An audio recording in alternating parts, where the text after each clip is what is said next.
Yes, and welcome to the Cornwall channel. I'm hosting my first podcast for a little while. Today we're talking about businesses and sustainability. We as individuals can all be green, can't we? I do a bit of recycling every fortnight. I'll compost a few tea bags. But what about the 3,500-4,000 businesses in Cornwall and beyond? How green are they? And if I said to you, do you know what ESG is? I've got a few notes here. I know very little. So the idea today is to try to get businesses all together so that they can fully understand what it means and what impact it's going to have on them, their business and the planet globally. Delighted to have in the studio Peter McGann, the CEO of Worldwide Financial Planning. Claire Lawrence from Worldwide Financial Planning. Thank you for joining us. Kim Conchi, we know Kim very well from the Cornwall Chamber of Commerce. And of course, our friend here, Anne van der Meulen from the Federation of Small Business. And Anne, you represent something like 3,500 businesses locally. It's an interesting 45 minutes ahead. We'll all try to educate ourselves about what ESG is and insight into it. Peter McGann, what is it, simply, ESG? I suppose it's not a box-ticking exercise as a lot of things are. So it's ESG in its simplest form is environmental, social and governance. Environmental is in your company. What do you do and what are your responsibilities to the environment? The social is what's in your community inside your firm and the community outside your firm, how do you treat them? And the governance then is how do you frame the network and the governance within inside your company? But we all hear about sustainability and being green. What's the difference then between this and what the normal perception would be? Okay, so there is a misconception of ESG being just green, because it's not green at all. It is partly green. The environmental part of it is, but sustainable. If you think of green investment, if you think of sustainable investment, if you think of ethical investment, they're all quite different to what ESG is. So, from an environmental perspective, inside your company, how do you take care of the environment? How do you interact? How do the staff deal with it? How do you buy? How do you procure? How do you travel, etc.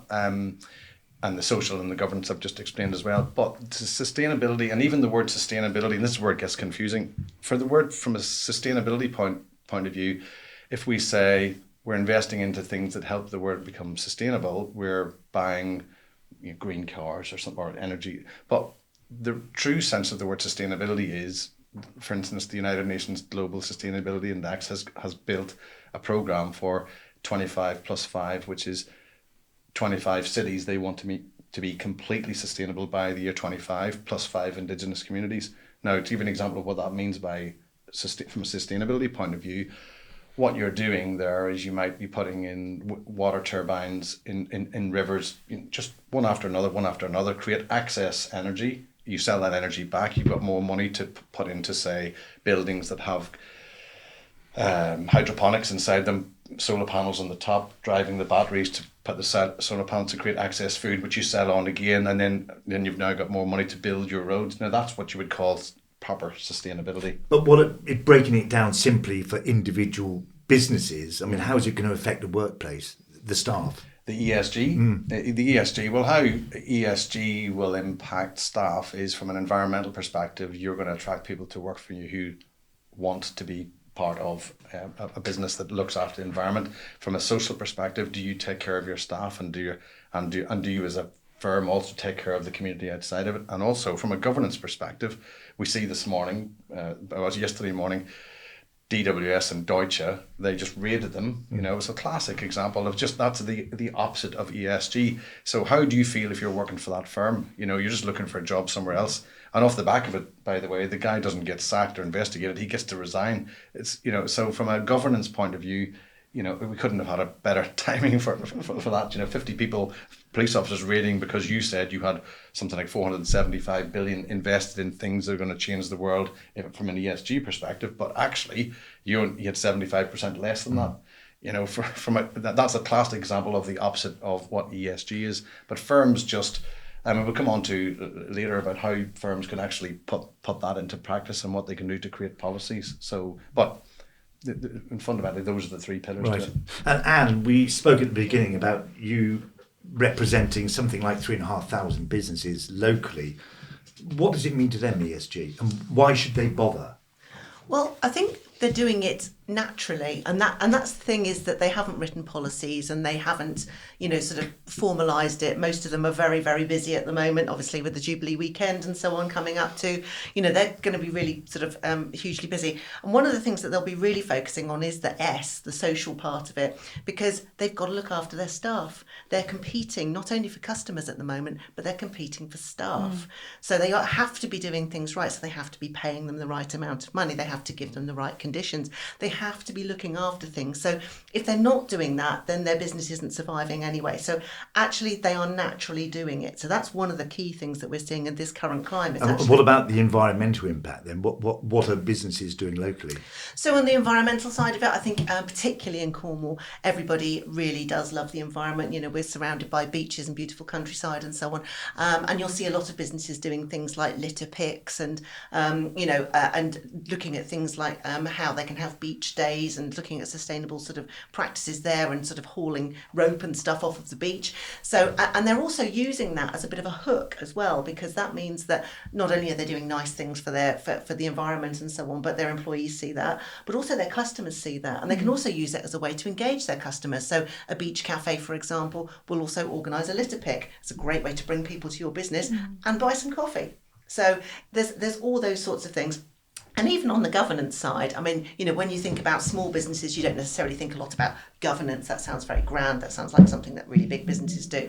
But actually that whole sort of, okay, so, how do you provide your pension pot for your employees? Are you investing in good businesses? Are the people that are running your pension scheme actually investing in those good businesses? Are we actually being able to make that difference? And I guess we would liken a very small business to trying to sleep with a mosquito in a room. They all think they're a little bit too small to do this, but actually, they can make a big noise. And actually, if they don't invest in those pensions, then actually that sends a very important message to those companies. So there's a lot going on with small businesses, really, with ESG, even though they may not realise they're doing it. I just wonder where we are, Kim Conchi. You represent the Chamber of Commerce. We're in Cornwall. We're very fortunate to live in Cornwall, the longest county in the country. What's the understanding of ESG? I would say most small businesses in Cornwall do not think of ESG at the moment, but 97% of Cornwall's business owners live in Cornwall, are very protective of their place, so the environment comes absolutely naturally to them. What isn't happening, I think, is there's no annual reporting as such of ESG or any sustainability criteria. Why? Because the powers that be have not invented something as simple as a spreadsheet that we monitor the finances on to look at the environmental or social or governance impact yet. And that is, if you look online, there's a lot of help online for this program. It's a global phenomenon, obviously. There's a lot of work that the Italians are doing with small businesses to try and make it very easy for a small business to measure exactly what is going on. That isn't happening yet. So people are doing it naturally. The 97% of business owners who live here are looking after their staff more and more because of labour shortages.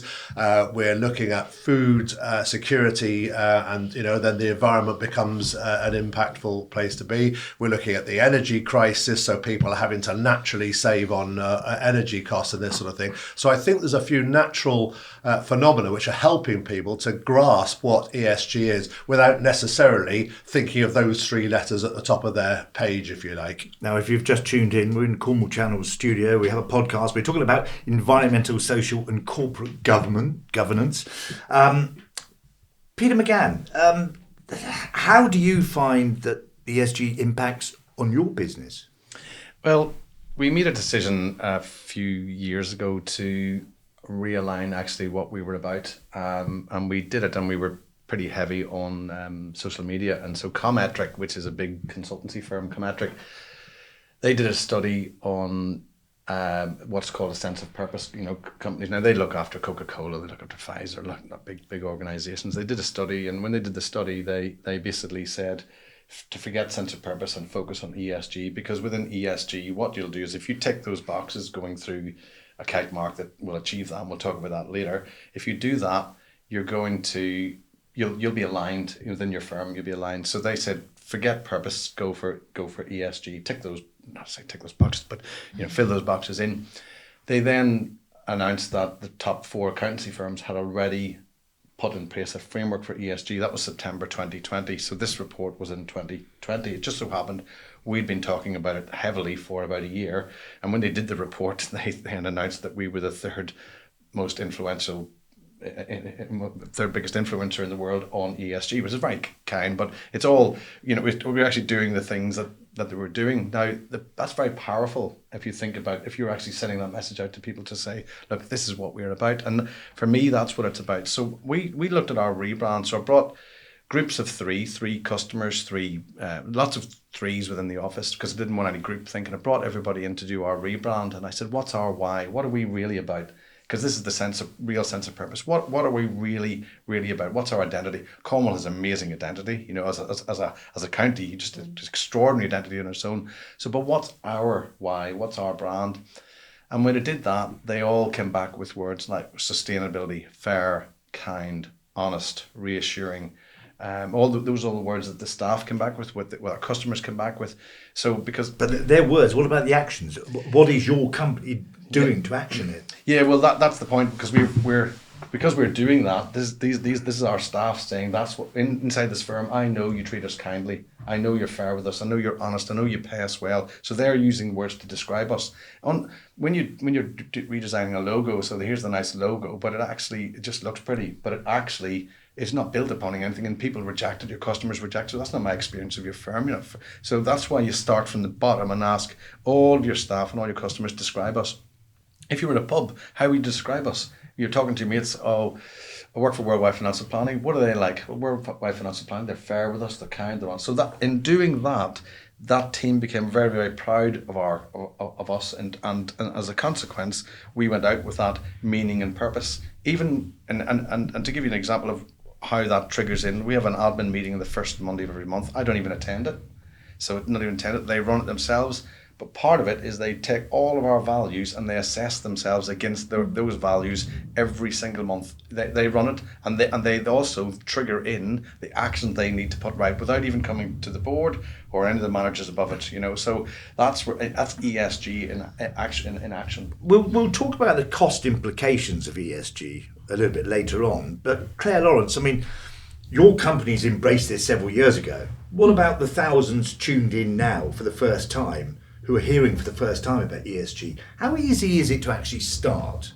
Well, I think, the panel have already hit on some of this. Some of the stuff you've already started without realising that you've actually done. In terms of the WWFP brand, we're practicing what we preach in terms of, as staff, you're encouraged to small things like, not use paper. Do you really need to print that? If you do need to print it, are you printing it on double sides? That kind of thing. So it's all the wee things, all the small things that actually, that mosquito analogy, become the real values of what we do. And it's very much I was saying to Peter, it's very much your vibe attracts your tribe, in terms of, when I was looking for a company, I wanted all those things. I wanted somebody that was going to, care about the environment and care about the social aspect of our, of who we are and what we believe, because without that, it's not really authentic, and people see through that. So actually, your worldview of things are these policies and are these things. It's just, for us, it's definitely not a tick in a box, because we're actually all living it and doing it, and hopefully, transferring that out to other businesses. But it's fair to say some businesses will tick that box and they will play at this. I mean, it's no good playing at this at all. Well, it's like Peter mentioned earlier with Deutsche. It's just not. It's not. I'm hoping that there'll be an accountability, and people will eventually kind of roll that out in terms of the accountability for, actually, is that really what you're doing? Because it's not. And if you're ticking that box, it's not going to be sustainable. Sorry, Peter, you wanted to No, it was just... Anne, as I said, 3,500 businesses you represent locally. I mean, how important is it, big and small, that this is embraced? I mean, there will be some people that will say, do you know what, I just can't afford to do this. I'm finding it a struggle to keep the doors open anyway. Well, I guess they can't afford not to do it, really. I mean, as we said, if they've got employees, for example, that they're naturally going to be doing some of those things. I think formalising a policy is another thing, and that possibly will cost you initially to do that. So you'll need to write a policy, you'll need to be able to do that. And the reason you might want to do that, for example, is say you wanted to go for a procurement contract with a council. And so certainly when you're looking to procure with, large public bodies and that sort of thing, they are looking for that. They're looking for what's your carbon footprint. So they're going to be looking for that on your invoice. They're going to be looking for how you treat your employees. They're going to be looking to, basically procure the best of the best. And that's probably where people are going to come unstuck if they don't have these kinds of policies to hand. I mean, if anybody remembers the old sort of ISO 9000 qualifications and all those, and I remember going through that years ago, and the amount of photocopying and things we had to do and all that, and people may well think that that's what this is all about. Actually, it's about simplifying, and you can probably have a policy on a A4 paper just to say some of the things that you actually do. So it doesn't have to be complicated. It can be as complex or as easy as you want to make it. But I do think that they may come unstuck if they want to sort of formally use it. But actually, there's, we always say it's nice to be nice. So actually, be a nice company to work for, be nice to the environment. Think about, how whether you're nice to deal with and whether you're dealing with nice people. And I think it's kind of as simple as that. And you must have worked closely with the FSB and the Chamber of Commerce? Sure, yeah. We've worked very closely for 20 odd years, so known Anne since she was that high. Not much higher. I mean, people like doing business with people who share the same values. Let's talk about supply chains, because it's all very well talking about ESG and what your credentials are like, but if you're importing cotton sheets from Pakistan and their carbon footprint isn't very good, how do you ensure, Claire, that their credentials match with yours? Well, we're actually, as part of our rebrand, we're actually doing something. We're developing our own PQQ, which is the qualification questionnaire. So it's basically giving that to our suppliers to say, how do you do these things? Where are they sourced from?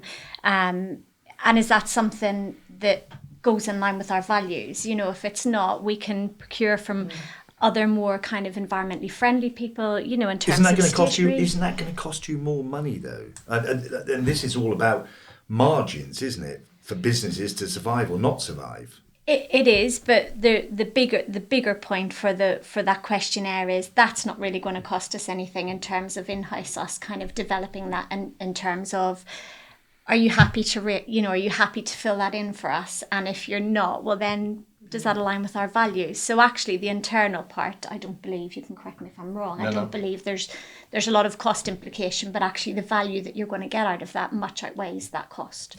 Are you thinking that whenever we say we're not going to use you, we're going to use them and they're more expensive, are you thinking of that? Well, I think so, yeah. I mean, we hear all the time, imports coming into this country. We hear about some of the, let's say, not very pleasant practices which are adopted in sweatshops abroad to bring that cost down. We know there's high street stores that will provide a shirt and tie for less than £5, and you sometimes wonder, that there is a carbon footprint there, and perhaps ESG is something that's not uppermost on their list.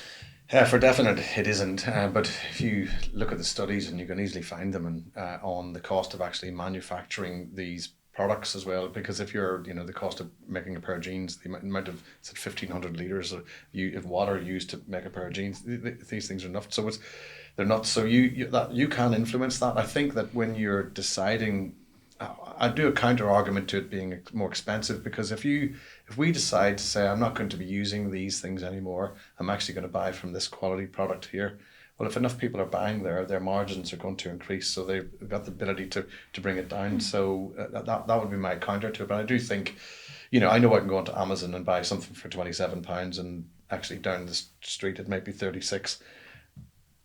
You have to make choices at that point, and this is the whole point of this, is your sense of purpose. Because if I keep going off Truro High Street, it's just become more empty and more empty and more empty, and you've got to think what that's going to mean further down the line. But isn't the consumer driven by cost, particularly now with rising fuel bills and inflation running at 10%? I mean, they're facing very difficult challenges. I think they are, and that's why you have Because an ESG isn't a box ticking, just here's your policy. It's actually a frame of mind. It's a thought process that says, do you know what, if I just keep avoiding these businesses in Cornwall on the high street, I'm just going to have a street that's empty, and that's going to have a much greater impact on me. So if I squeeze here and buy here, I'm actually going to design my future rather than the likes of Amazon designing it for me. And Amazon should not be designing what Truro High Street is like, or any of those towns in Cornwall, which were magnificent places to be, So that's what an ESG policy is going to drive you towards. What about other positives and negatives? Well, it's about, and I agree with Peter, because it's about investing actually in your, in the future. So, we've had Brexit, we've had all sorts of things. It's getting more and more difficult to bring goods in and out of the country and that sort of thing. So why don't we use this as an excuse to rebuild our economy? That's a really good social and environmental thing to do in actual fact, because you're rebuilding your communities.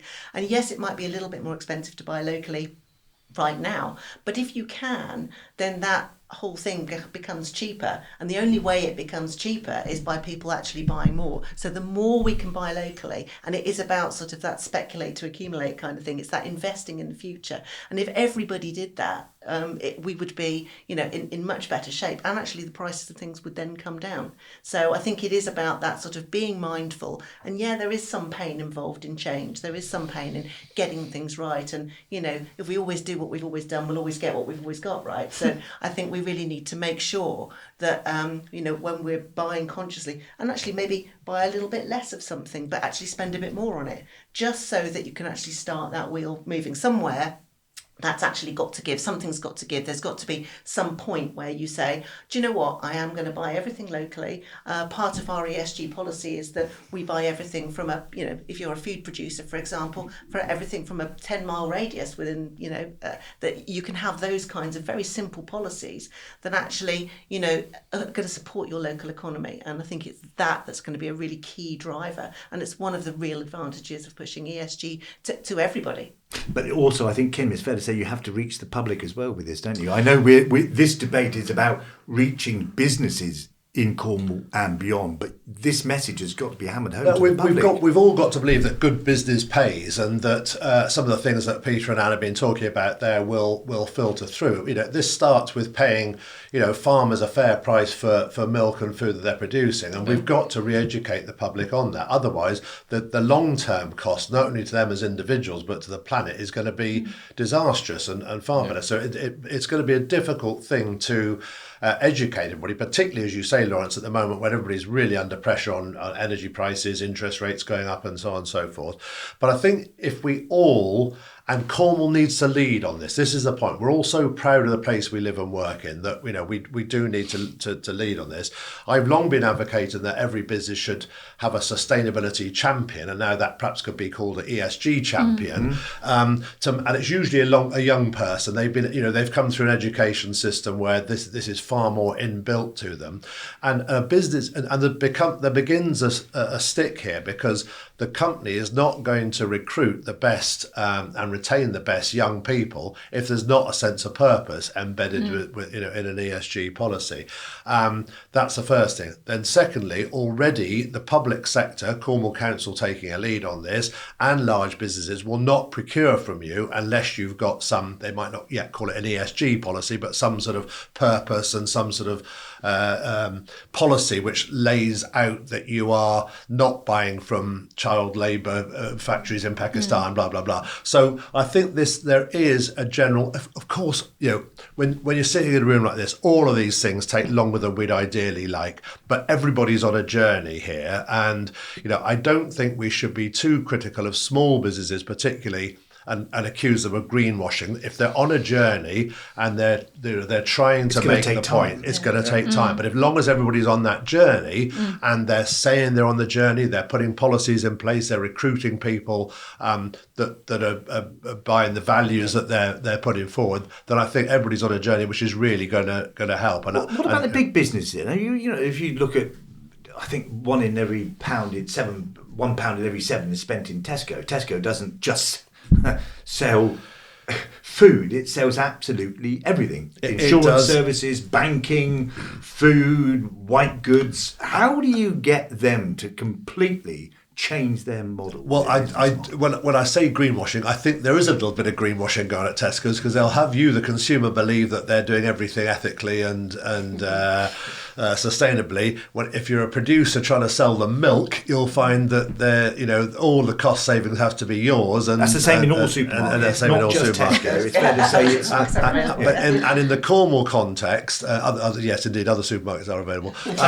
But in the context of Cornwall, we've got some big businesses, which have historically been big polluters like Imerys and so on and so forth, which are all realising they've got to be absolutely clean. And we've just seen the chief executive of Cornwall Wildlife Trust go and join South West Water. They're putting in place a sustainability champion. There will be no hidey holes for a big business like that, because days of social media, they will be found out. So they have to be doing everything that they possibly can. So big businesses is where these practices will start. And then, in their supply chain, they will be held to the same levels of accountability. And, staff will move from the big companies where they've been trained in ESG policy implementation to smaller businesses. And thus the thing filters out through the commercial community. Fascinating stuff. Just adding to what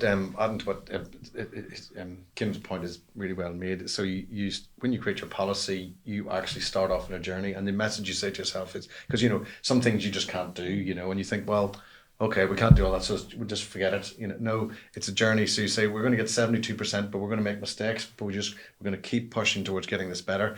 And then you have a policy, you have a committee, as we have, and they get together and they say, I was in Tesco's today, and I'm picking, and any other supermarket for that matter. So I was in a supermarket today, and I've noticed that they have this, and I'm really uncomfortable with that.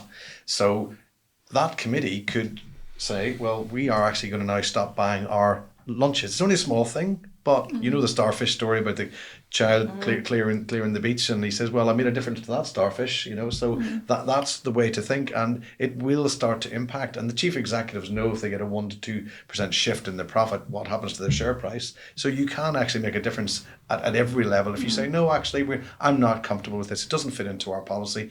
And so you might be 70% closer to your ESG policy this year, 75 next year, 80, and it does not broken that your 20 is here, and people will pick you up and go, but you do this. Yeah, okay, but we do this. And I think the employees in a business which is applying an ESG policy should think about buying local and supporting local businesses and doing the beach cleans and the litter picks and everything that's helping their local community. Why is it taking so long then? I've been discussing the environment for the last 30 years. We all know that we're getting towards that tipping point. We've been warned for years, and this is not just about how much rainfall comes down, it's the whole planet's survival. Why is all of you? ESG goes a step beyond just the environment, of course. We're talking about social here, so this is well-being in the workplace, this is looking after people, and that's something else that Cornwall should really lead on. We've got a long track record of having a better work-life balance, or life as I call it, I think that is something we need to keep pushing ahead and keep the social media messages and marketing messages coming out from brand Cornwall along those things. Governance, I think Cornwall's been less involved in. We're a bit maverick in Cornwall, aren't we? Don't always like the rule book applied. But I think this is so akin to the Cornish psyche that actually we will soon get this sort of government as a natural part of business behaviour here. I think it's taking a long time though, because it's a big problem. Human beings aren't really very good at solving big problems, and they tend to go, yeah, okay, I'll deal with that tomorrow. So I think it's that sort of, we keep talking about it. What is the actual answer? It's a bit like homelessness. We started the Homes for Cornwall movement now, and it's like a lot of these issues. It's taking us a time, and it is about that journey. Much the same as a company is going on a journey of trying to get things right, and we may be sort of 50% there or whatever. I think we need to allow the world and the communities to be able to do that, and the more we do, the more we get to then 75%, 85%, and so on. People like targets too. They like to think, oh, we're nearly there. It's not like we're starting at point zero. So actually we're building, it's about building that. And I think it's over all of those years, we're building it, and it's building that momentum. And it's like inventions, isn't it? You know, the way technology has moved forward. You know, when I was small, we didn't have mobile phones, and now we've got some great technology. And that's going very, very quick, and that exponential curve. And this will happen in the same way. It's slow to start, getting that message out. Exponential curve up. For those tuned into this podcast, at the end, in about 50 minutes' time, we will tell you exactly how you can get involved. All the details will be at the bottom of the screen. Just to add, can I just add to that as well? Because a lot of people's minds changed during this last 2 years. I'm going to avoid the C word, but the last 2 years has really impacted people's lives. So there's a great saying is when the pupil is ready, the teacher arrives. And a lot of people have slowed down and realised that's a good place to be. You don't need to buy so much. You don't need to do all these other different things. You just need to buy quality, buy local. And if you do buy quality, it lasts for much longer, and you don't have those sweatshops that we talk about, because they are used for that.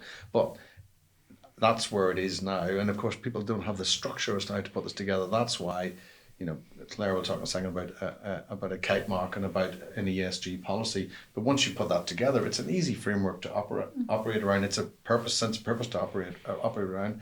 If companies are doing it and then the public are doing it, it all starts to happen. And I do buy local as every opportunity I possibly can. And so, but once again, if the pupil is ready, the teacher arrives. And I think for a lot of people, there's a lot more pupils now than there were a couple of years ago. So. And you touched on this relationship you have with businesses who have adopted ESG. I mean, is that a difficult, I'll give this to both of you, is that a difficult sort of decision to be had?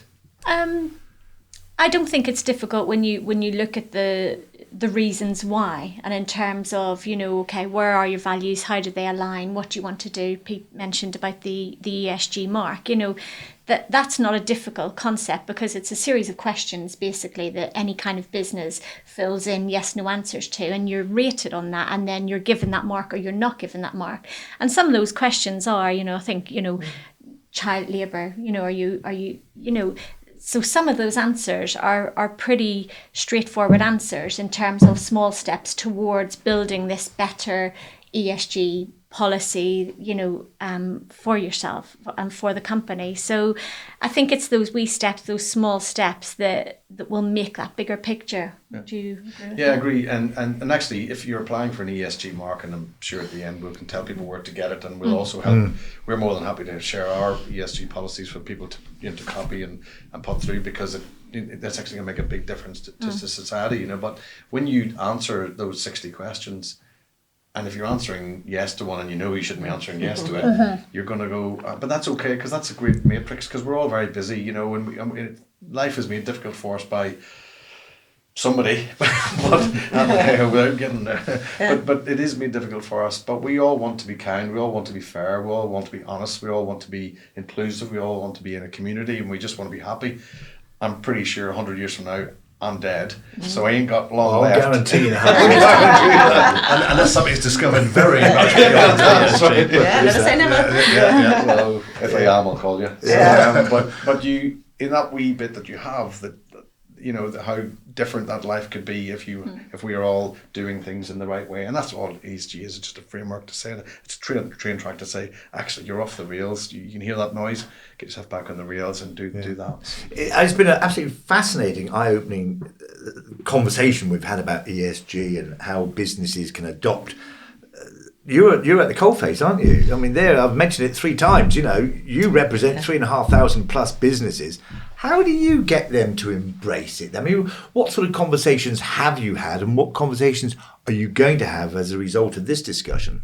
Well, we do very similar things in the FSB. We do sort of webinars, that kind of thing. Obviously, technology has enabled us to get the message out really much more clearly to businesses, and give them the opportunity also to ask questions without having to travel, which is also a really good environmental impact as well. So doing those kinds of things. But actually, to persuade businesses, I think all we need to do is to show them the way, show them that actually it's the same with anything environmental, whether, you know, the fact that you can save money by putting different light bulbs in, or, you know, it's about about showing them that there is that business benefit, and they soon prick up their ears to be able to do that. So there's a lot of things that we're then able to do. FSB also have a sustainability hub on our website, which shows people how they can do all of those sorts of things. But we also have a legal team that our members can contact, and if they want to find out about how to do things in the right way, governance, and those sorts of things, then there's we would say to people, go out and look for the information. And businesses, it's very difficult for them with time to be able to be sort of looking and to see what all sorts of information there is. So actually, if we can lay it out in front of them, this is where the help is, and that's all they really need, is a bit of help, a bit of, this is, we all see sort of ads on Facebook and that kind of thing, and think, I could deal with that, and I didn't know where to go for that, but actually that's easy. So let's make it easy for them to find the information, and that's really important. So lay it all out there, and it's not really build it and they will come, because obviously we have to get that message out there. Social media helps us too, but there is that element of actually just making it easy, so that when they're busy working during the course of the day with customers and all of that sort of thing, that actually in the evening they might sort of see them and think, that's easy, I'll just listen to this podcast perhaps, and actually put that information out, drip it in slowly, and pretty soon they'll see the business benefit of it. And similar sort of question, Kim. I mean, people are going to be confused. They're going to be concerned, worried. What can the Chamber do to allay those fears and to get them embracing this? Well, we go from local right to international. So Cornwall Chamber of Commerce is a not-for-profit company limited here and registered in Cornwall. We have to practice what we preach ourselves first, obviously. Then, like the FSB, the British Chambers of Commerce have a huge drive towards net zero carbon activity, and there's a lot of advice online for that. And then internationally, British Chambers of Commerce have 76 overseas registered British Chambers of Commerce in our main export locations, so we can keep a real eye on what's going on globally. And this is a global phenomenon, but I think it starts at home. And a prominent Cornish business owner once said to me, they've got their head office in Truro, and they've got offices in London, Manchester, Doha and Qatar, I think, somewhere like that. And he said, Cornwall is the most difficult place in the world to do business, because if you screw up here, everybody knows about it. That keeps us honest, doesn't it? That keeps us very, we have to be, if you upset somebody, their uncle or their sister-in-law is going to hear all about it, and they're somebody that you want to do business with. And I think the care that we have for our environment is really beginning to reflect that sort of level. And it applies to looking after your colleagues and your suppliers and your clients, of course, in the same way. So there's a lot going on.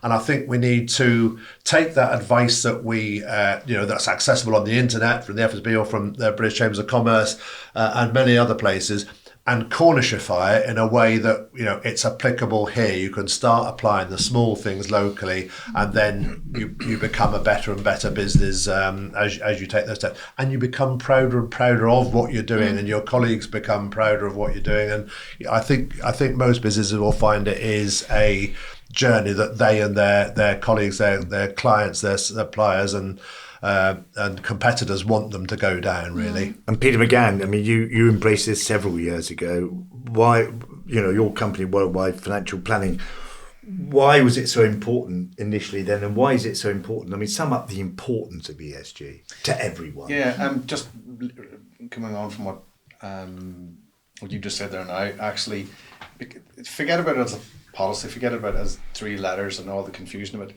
It's your vibe.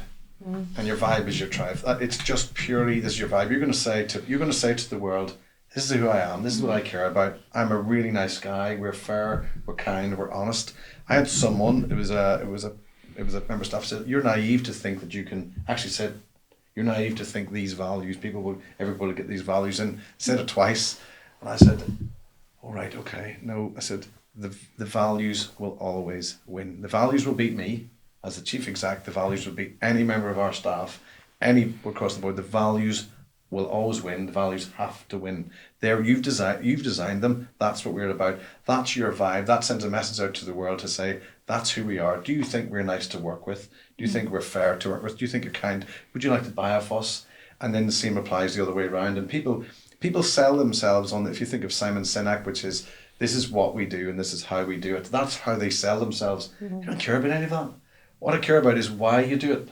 And if you're clear to the world to say, this is why we do what we do, that comes out in your values and everybody, I like that, I'm comfortable with that, I like you. You're dead on, as we say back home. You're dead on. And then you start to do business. And that's where the benefits comes out of it. But also for the flip side of that, just this cost of living crisis that we have right now, oil companies lobby.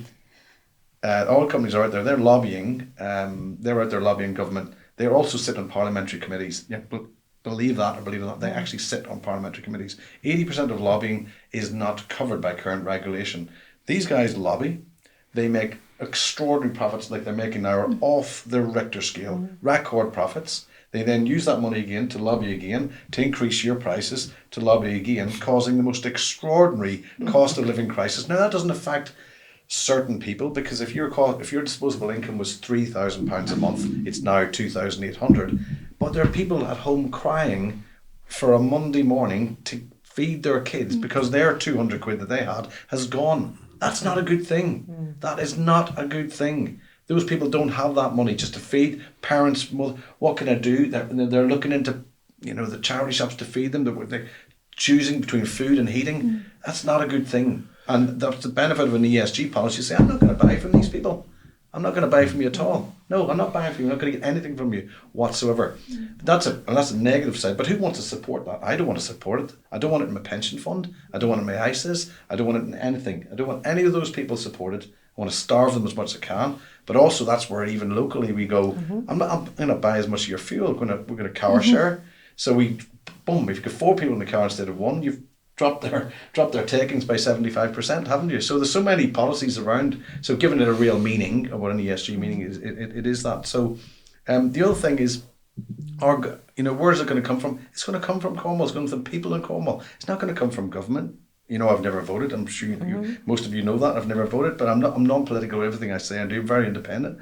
But if just Google the words Craig Murray and Stephen Donziger, just Google that and read that. That's the most extraordinary story of a oil company poisoning an indigenous land in Ecuador, and then saying get stuffed. They hit them with a 6.5 billion fine. They said we're not going to, instead of putting their hands up and saying we're going to change our policy, they decide to attack the lawyer who won the case against them and put him on house arrest for 933 days, threw him in jail.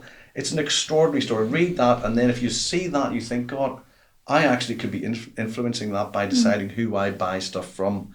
I can make those decisions. Now, inside your staff, people see that and think, I love the fact that we make these decisions to make sure that person who was on 200 quid disposable income has now got 250, that these people are not doing us over. So that's your vibe attraction. Now, I will do business with anybody who comes to me and says, this is our ESG policy. We're fair, we're nice, we're dead on, we're kind.